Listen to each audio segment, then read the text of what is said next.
Bonjour, bienvenue dans l'émission numéro 6 des petites têtes qui se déroule à Richonne aujourd'hui. Ouais. Déjà 6e émission, Alexandra. C'est un truc de dingue, avec une audience de ouf en plus. Bah oui, vraiment de ouf. On a passé la barre des 500 000 quand même auditeurs. Attends, franchement, c'est énorme. Ouais, bon, Alors, y a ta mère, il y a ma mère, il y a la mère de Sergio. Il y a nos mères qui ont acheté Alors, nos disques. en tout cas, mine de rien, nos familles nous écoutent. Il est midi moins 10, nous sommes au soleil, au bord de mer, un temps magnifique. On démarre cette émission avec une petite blague. Allez, une petite.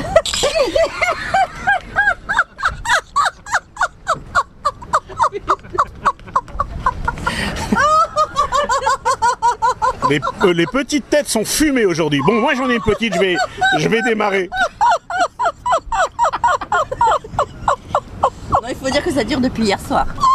Dis, que nous as-tu mis dans la pizza? Un juif vient de s'installer en Israël et il demande à son ami s'il peut l'emmener au mur des lamentations. Une fois sur place, il vient avec son ami, il lui dit « Abraham, est-ce que je peux prier pour la fin du conflit avec les Palestiniens ?»« Oui, bien sûr, mais sois respectueux. N'oublie pas que tu t'adresses à Dieu. »« Ah, d'accord. Est-ce que je peux prier pour la paix éternelle, pour le monde ?»« Oui, bien sûr, mais n'oublie pas que tu t'adresses à Dieu. »« Bon, alors je peux prier peut-être pour avoir 1 million de shekels. »« Tu peux, mais n'oublie pas que tu t'adresses à un mur. » Elle est très bonne. Bah tiens, je voulais réagir par rapport au mur des lamentations. Il s'est passé quelque chose. Il y a un groupe de touristes qui étaient sur l'esplanade des mosquées, donc on va dire ça comme ça, et ils avaient soif. Ils ont cherché un peu partout où pouvoir acheter de l'eau, pouvoir boire de l'eau. Il y avait une fontaine publique et ils ont voulu boire à la fontaine publique et là la police les a arrêtés et leur a interdit de boire sur cette fontaine publique. Ils ont porté plainte. Un avocat a envoyé une lettre au chef de la police, au ministère de l'Intérieur et puis aussi à Netanyahou. Non, apparemment, il est interdit aux juifs de boire de l'eau sur l'esplanade des mosquées, à la demande des musulmans. La question qui se pose et que pose l'avocat, c'est est-ce que ces fontaines sont interdites à tous ou est-ce que ces fontaines sont interdites uniquement aux juifs ou autorisées uniquement aux musulmans? On est bien en train de parler d'une fontaine public en Israël. Enfin, c'est quand même grave, hein. C'est-à-dire qu'on s'en sort plus, quoi. C'est-à-dire que nous, on n'a plus le droit d'aller sur l'esplanade des mosquées, donc sur le mont du Temple. On peut pas prier. On n'a pas le droit de prier. On n'a pas le droit d'avoir une kippa. Non, on n'a pas le droit de boire maintenant. Le drapeau israélien, on n'en parle même pas. Quoi qu'il en soit, que ce soit l'esplanade des mosquées, que ce soit là où soit né Jésus, que ce soit le mur des lamentations, aux dernières nouvelles, ça devrait être normalement des lieux de culte, des lieux religieux et de ce fait ouverts à tous, quoi. J'ai du mal à comprendre qu'on puisse rentrer dans de telles polémiques, on n'avancera pas. C'est un juif originaire de Djerba, immensément riche, qui arrive à ses derniers jours. Il a autour de son chevet, on va dire autour de son lit, il a son fils, sa fille et sa très charmante femme. Et donc il est là au moment de dire ce qu'il va léguer, on va dire, à sa descendance. Il demande à sa fille de se rapprocher et il lui dit qu'il lui lègue tous les bâtiments, les appartements à travers le monde. Vient le tour de son fils, donc il l'appelle auprès de lui et il lui fait savoir qu'il lui lègue la responsabilité, la direction de la multinationale. Donc voilà, lui de prendre la direction, la gestion, la gérance au moment où il doit parler à sa femme. Donc sa femme se rapproche et il lui dit Marsout et il meurt, il décède. Alors elle dit mais qu'est-ce qu'il a voulu dire? Elle dit à ses enfants, mais qu'est-ce qu'il a voulu dire? Il a dit Marsout, qu'est-ce que c'est? Mais c'est quoi? C'est quoi Marsout? Elle sait pas, elle est dans tous ses états parce que voilà, elle est dans tous ses états. Donc comme bon, était tunisien. il est oui, Djerba, oui. Donc du coup des Marocains, comme Djerba, la plupart, on va dire la grande partie des Djerbiens, des juifs djerbiens étaient très pieux. Elle va s'adresser au Rav de la communauté et elle lui dit voilà, il lui explique les faits et au moment de lui dire ce qu'il lui léguait, dans son dernier souffle, il lui dit Marsout. Elle est comme une folle, elle demande de chercher, de faire des recherches dans la Kabbale, dans le truc, peut-être c'est un code secret. Il cherche, il trouve pas. Par contre, il dit bon, écoutez, il était originaire de Djerba et je sais que à Djerba, ils sont très doués et très calés là-dessus. Donc elle prend le jet privé et elle se dirige justement vers le Rav de Djerba de l'Arbaïbia là-bas. Tu connais les feux de l'amour? Non, on est au 121e épisode. Vas-y, continue. Alors, elle... Ah, vas-y, attends. Donc elle arrive à la Griba là-bas, elle va voir le rabbin de la Griba là-bas et elle lui explique les faits et le monsieur lui dit d'accord, je comprends. Elle lui dit vous comprenez quoi? Votre mari il était très respectueux, il ne disait pas de grossièreté. Oui en effet, oui, mon mari était très respectueux. D'accord, je vois. Et il ne faisait pas de gestes obscènes et tout. Oui, c'est ça. Dites-moi exactement de quoi il s'agit. Il a dit Marsout avant de quitter le monde et je pense qu'il voulait me dire quelque chose. C'est un mot de passe. Et donc là il dit écoute, et là il commence avec ses mains à compter comme ça et il fait janvier, février, mars, avril, mai, juin, juillet, août, mars, août. Je pense qu'il a, jusqu'à son dernier jour, il a gardé du respect pour vous. Le seul problème, c'est que c'est super visuel. Comment tu veux qu'on explique ta blague après 10 minutes? C'est pour ça que j'ai dit, il a compté avec les doigts. Janvier, février, mars. Alors, faut compter avec les doigts. Janvier, février, mars, avril, mai, juin, juillet, août, mars, c'est 2 doigts d'honneur. Hein. Putain, heureusement qu'il y a que 12 mois dans l'année. Hein, parce que... Ça aura fait rire Suzanne. Le mec il te tient 10 minutes une histoire pour finalement qu'on comprenne que c'est une histoire visuelle. Franchement, ce soir, franchement aujourd'hui on a fait version longue de tout. Hein. Ça va être extraordinaire. Hein. Je sais pas ce qu'elle Extended, comme on dit. Hein. Regarde la longue queue du chat comme elle est belle. Qu'est-ce que tu dis? Regarde le chat.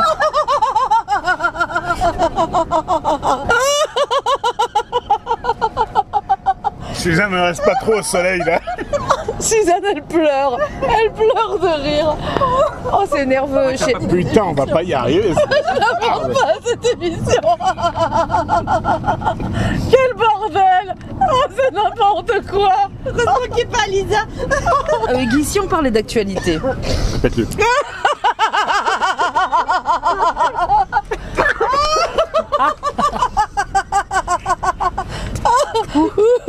J'en peux plus.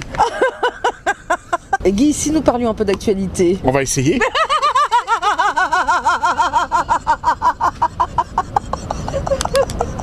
Alors la France...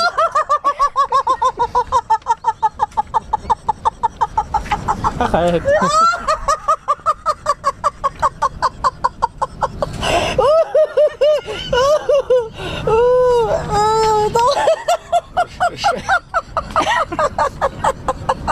À chaque mot que je dis, tu rigoles. Alors, je vais commenter l'actualité comme ça, regarde. Bon, est-ce que vous avez entendu parler de la France cette semaine qui revient sur sa décision et son jeu de poker menteur concernant la reconnaissance d'un État palestinien? Oui. Alors, vous savez qu'elle a affirmé qu'elle ne reconnaîtra plus automatiquement un État palestinien. Oui. C'est bizarre quand même ce revirement de situation. C'est bizarre, il n'y a plus Fabius. Parce qu'en gros, comme c'est bizarre. Mais je sais pas si c'est que Fabius, parce qu'il faut dire aussi qu'ils ne sont pas nombreux ceux qui les ont soutenus, les politiques français. Il s'avère que aussi Angela Merkel qui elle est revenue largement dessus. Il s'est passé quand même pas mal de choses au niveau de Bruxelles aussi, ça a un petit peu bougé. Oui, il y a un petit revirement de la part du Quai d'Orsay. Ils ont dit que si les Palestiniens ne revenaient pas à la table des négociations, effectivement, ils reviendraient sur leur proposition de reconnaître un État palestinien. Mais je crois que même que Mahmoud Abbas a carrément refusé le plan de paix qui a été proposé par la France. Hein. Exactement. Netanyahou aussi, quelques jours plus tard. Oui, bon, enfin, déjà le premier qui était normalement censé accepter, c'était Mahmoud Abbas, effectivement. Voilà. Allez, une autre info. Les Palestiniens du Hamas affirment que suite au pompage de l'eau usée et des versements dans les tunnels construits, 9 islamistes ont disparu. Vous avez entendu, c'était vraiment hier, ça, je crois. Hein. Hier, tu parles de la semaine dernière, en fait. Non, c'est hier. Non, mais la semaine prochaine, ça sera la semaine dernière. Oui, bon, allez. Alors, pardon, ils sont morts? Non, ils ont disparu.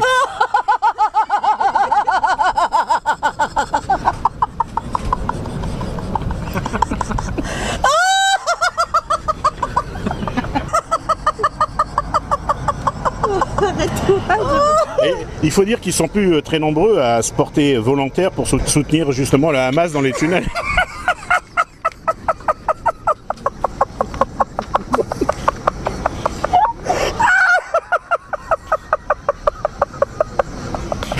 Je crois qu'on va se faire un café. vu l'actualité très fournie, nous allons reporter cet enregistrement de l'épisode à la semaine prochaine ou à une date ultérieure. Veuillez nous contacter sur...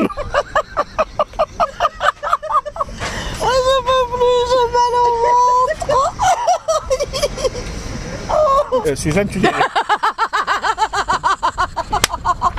Est-ce que je vais arriver à boire mon café ce matin?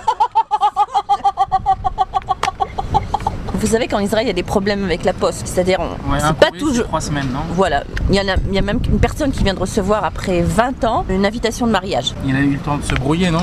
Je pense que les gens ont déjà divorcé. C'est négatif, hein, avec le mariage. Ah, écoute, Est-ce qu'on sait à peu près le taux de divorce qu'il y a en Israël? 50%. 50% c'est à travers le monde, c'est comme ça, c'est Non, une non, règle. ça n'est pas à En travers Israël, le en monde. Israël en particulier. Le record est tenu par sais que- les Russes. Ah ouais? Je ne sais plus le taux de pourcentage, mais Il y a une explication? Mais par contre, il y a une ce- explication à ça? l'explication, c'est que le divorce chez eux peut être très facile. Ça peut prendre exactement 5 minutes. Tu vas chez l'avocat, tu signes, enfin les deux signent, et ça peut être fini voilà, en 5 minutes. Il faut absolument Tandis que qu'on monte chez nous, un événementiel, une société d'événementiel on doit réfléchir. qui Pour organiserait... marier les Non, gens ou pour les divorcer? Pour les divorcer, on organise aux fêtes de divorce. Ouais, il y a une histoire comme ça sympathique, mais c'est pas une histoire drôle, c'est une histoire belle, une belle histoire. C'est un couple qui, pendant une dizaine d'années, essaie d'avoir des enfants et il n'y arrive pas. C'est une histoire vraie. Après tant de temps, l'homme est parti voir son rave, le rabbi Lubavitch lui dit: écoute, tu veux te séparer de ta femme, tu veux quitter ta femme, tu en as le droit selon la halakha, parce que il est un devoir d'avoir des enfants et de procréer dans un couple. Donc si d'une manière ou d'une autre elle est stérile ou tu es stérile, peu importe, de toutes les manières vous avez le droit de divorcer, et voilà, c'est un Il droit. a le Donc, droit de divorcer. voilà, il a le droit de divorcer. Donc il lui dit: par contre, tu vas faire une chose, tu vas faire une fête, tel un mariage, tu vas fêter le divorce. Et avant, tu vas faire cette soirée. À cette soirée, il a bu, elle a bu, ils ont bu. Ça s'est très très très bien passé. Et ce soir-là, il s'est avéré que ils ont fait des bébés.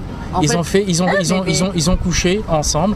Et en fait, il s'avère que apparemment, c'était le blocage. Tu sais, le blocage, la peur psychologique, la peur, être comme focalisé sur le devoir de devoir le faire et tout ça. Donc apparemment, voilà. Bon, mais bon, c'est pas raconté comme ça. C'est raconté vraiment d'une façon extraordinaire, Plus courte peut-être, mais extraordinaire. Qui te dit en fait, c'est comme un miracle, quoi. On dit souvent aux femmes, aux couples qui n'arrivent pas à avoir d'enfants, déjà de commencer par partir en vacances, aller se détendre, arrêter de penser à vouloir absolument avoir un enfant, enfin bref. Et souvent les enfants arrivent au moment les plus inattendus. Donc moi je reviens à ma poste. Ah oui, pardon, la poste alors. Ça Oui, vient c'est surtout pendant les viols. Justement, cette semaine, je me trouvais à la poste et donc il y avait un homme qui a demandé à parler au responsable de l'agence, disant depuis plusieurs jours, je reçois des lettres de menaces et je désire déposer plainte.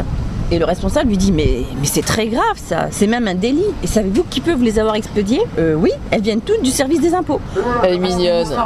Hier, ma femme, elle a fait un truc hier avec sa bouche. Oh non, on veut pas savoir. L'intimité. Ah non. Et tous les hommes adorent ça. Qu'est-ce qu'elle a fait? Bah, elle l'a fermé. Ta femme, elle va te faire ta fête ce soir. Ta femme Sophie, elle va te déchirer ce soir. À celle qui te dit que les hommes sont tous pareils, tu lui réponds qu'il fallait pas tous les essayer. Alors les gens, c'est comme les pigeons, tu les aides à s'envoler Et et une après fois en l'air, ils te chient dessus. Eh ben voilà. Vous savez que pour s'endormir, un mouton ne peut compter que sur lui-même. Vous voulez que je vous fasse rire? Oui. Ouais. On a Vous savez- fait longtemps qu'on n'a pas ri. C'est vrai, depuis tout à l'heure, on a pas ri. Alors écoute bien Alexandra, hein. Écoute bien. Alors attends, je me prépare à lancer le micro. Vas-y, écoute bien. Vous savez que Jeanne d'Arc s'est éteinte le 30 mai 1431, environ 2 heures après sa mort.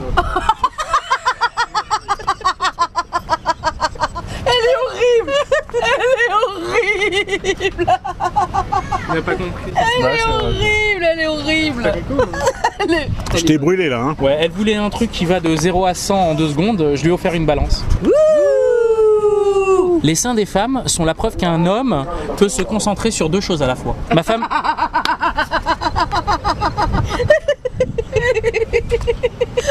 Ma femme me dit que côté sexe, je suis un athlète olympique. Je suis bon une fois tous les 4. Un gendarme arrête un automobiliste et il lui dit vous roulez à combien? Bah tout seul. Sergio est en super forme aujourd'hui. J'en ai une bonne. Et il en a encore une bonne. Une petite? Une petite? Non, j'en ai une bonne. Une bonne. À quoi bon tuer des baleines si c'est pour maquiller des thons? Ah, celle-là j'aime beaucoup. Ah. Ah, celle-là me plaît. Kadhafi est parti sans dire au revoir. Ce n'est pas Tripoli, ça, de sa part. Tripoli. Tripoli, c'est écrit dans la presse si tu lis bien. Si tu lis bien, Tripoli. Change de page, Sergio, s'il te plaît. Sur ton site internet. Change Si tu de arri- site internet. Si tu n'y arrives pas, prends mon téléphone, mon frère. Vous avez entendu parler d'hier, là, sérieux, ce qui s'est passé? Et la police a interdit aux femmes de sortir, sortir le soir, ouais. après En Suède. 11h en Suède, En Suède, Ah ouais. c'est incroyable. Ouais, ils leur ont demandé d'arrêter de sortir le soir. pour éviter justement de provoquer les immigrants. Vous savez que le taux de radiation est plus élevé au Pôle emploi qu'à Tchernobyl? Oh, celle-là, elle est.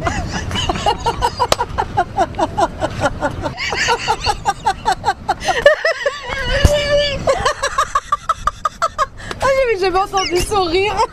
Merci à vous tous d'être venus spécialement aujourd'hui pour écouter cette émission extraordinaire des petites têtes qui est C'était une... une émission juste avant Pourim, donc on se marre. Voilà, quoi, il faut rigoler. une émission où on rigole et on se raconte Voilà. des blagues. C'était une émission spéciale Pourim. Bon, on s'est un petit peu lâché aujourd'hui. C'était un peu moins sérieux que d'habitude. Au revoir à tous avec notre générique. Et ça, le